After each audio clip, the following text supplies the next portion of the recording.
Jangan lupa like, komen, dan subscribe channel YouTube TVRI Bengkulu. Dan jangan lupa nyalakan notifikasinya.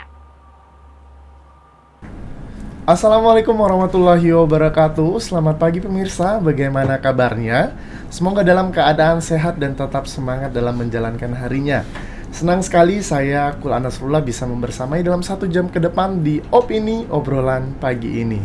Nah, kata-kata terbaik pagi ini yang saya ingat adalah manusia itu diciptakan bukan untuk sempurna, tapi manusia diciptakan untuk berguna.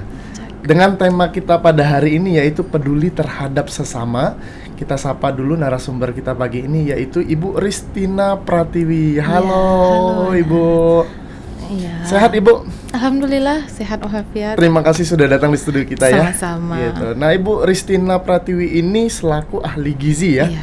Gitu di salah satu rumah sakit. Gitu. Rumah sakit, tepatnya di rumah sakit jiwa ya. Rumah Gitu. sakit jiwa Bengkulu. Di Bengkulu. Iya.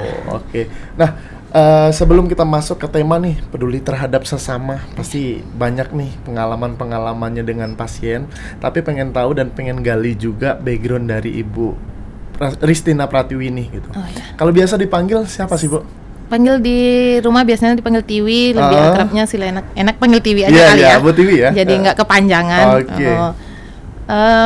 Kalau basic memang saya dari awal itu udah kerja di rumah sakit jiwa dan dari lulus kebetulan saya lulus di Poltekkes Bengkulu, lulus menjadi seorang ahli gizi. Iya.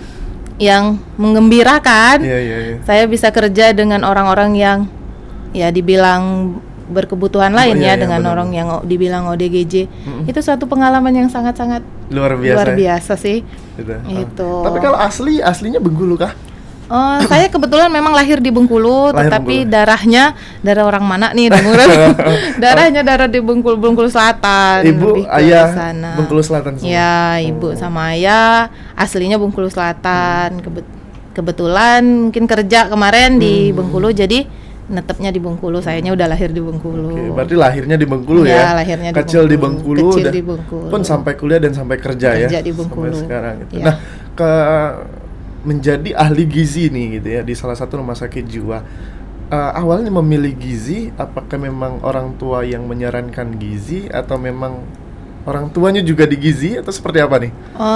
Kalau orang tua, kebetulan kedua orang tua saya guru ya, guru. Jadi belum ada anaknya yang basic kesehatan waktu itu. Memang saya anak pertama. Kebetulan pada tahun itu gizi itu belum banyak diminati. Iya. Kebetulan di Poltekkes, saya angkatan kedua di Poltekkes waktu itu. Kedua. Ya. Berapa orang satu angkatan saat banyak itu? Banyak 35 kami. 35 orang, tapi yang lulus kayaknya cuma 30 deh yang sanggup menyelesaikan seleksi alam. Seleksi alam selama kuliah. Kebetulan di sana kan baru angkatan kedua. Pas baca-baca memang pengennya kesehatan ya, pengennya jadi apa sih, perawat apa-apa. Tapi kok kayaknya seru, ada hobi-hobi agak-agak masak. Kan nggak tahu nih basic sebenarnya gizi ini apa sih, jadi ahli gizi ini sebenarnya jadi apa? Masih penasaran awalnya. Ini apakah jadi tukang masak, chef kata orang kan. Ternyata pas sudah dimasuk-masuk itu, oh beda ya, kita ahli gizi, kita bukan chef, kita bukan apa ya namanya. Kalau ini lebih memperhatikan makanan enak enggak atau makanan ini bagus atau enggak, itu mungkin di basic di chef. Tapi kita ahli gizi kan lebih ke kandungannya. Isi dalam sebuah kangkung. Iya, benar. Itu apa? Seperti apa? Setelah dimasukin, ya alhamdulillah lulus, selesai. Gitu. Selesai kuliahnya dan alhamdulillah ada ya dibilang tes ya. Ada tes, nggak sempet nganggur dibilang. Kebetulan langsung dapet kita di rumah sakit jiwa. Itu gitu. Sih sebenarnya perjalanan. Penasaran juga nih, kan seorang ahli gizi tapi masuk di rumah sakit jiwa nih. Kayak mana nih perjalanannya nih? Tesnya kayak gimana? Kok bisa sampai ke sana kayak gitu?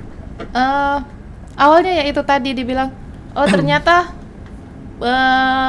Pemda provinsi itu membutuhkan pada saat itu tahun 2008. Saya tes di 2008.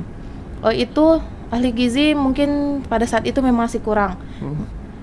Peluangnya besar dong ya? Peluangnya masih besar pada Gitu saat ya? itu. Memang pengangkatan pada saat itu banyak 15 atau 12 orang. Iya, iya.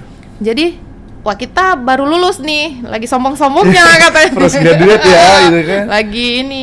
Oh ya udah untung si Poltekkes bisa langsung tes anak-anaknya digiring langsung ikut tes. Untung juga si Poltekkes cepet SK apa namanya? Ijazah ya. Iya. Ijazah pada saat itu ngejar ijazah. Dukungan Poltekkes juga bagus kan. Oh ya langsung ini Alma mater tercinta sampai selesai D4 di Poltekkes itu dan insya Allah katanya nanti kalau Poltekkes buka S2 gizi kita ikut masih abadi kan ya. Karena kalau udah punya anak ini untuk keluar itu kan susah gitu. Basically yang yang gizinian sendiri harus keluar kita. Kalau S2 nggak ada lagi di sini kan. Nah, jadi waktu itu ya udah tes lah kita. Ikutlah kita di ini tes. Tahapan tes, akhirnya lulus. Dapat SK. Agak kaget. Masya Allah, kenapa di sini awalnya. Iya. Tapi formasinya tahu nggak dari awal? Nggak, kita kita tes sebagai ahli gizi yang di Provinsi Bengkulu. Jadi penempatan memang kita tahu penempatan itu di Rumah Sakit M. Yunus, Rumah Sakit Jiwa di dinas.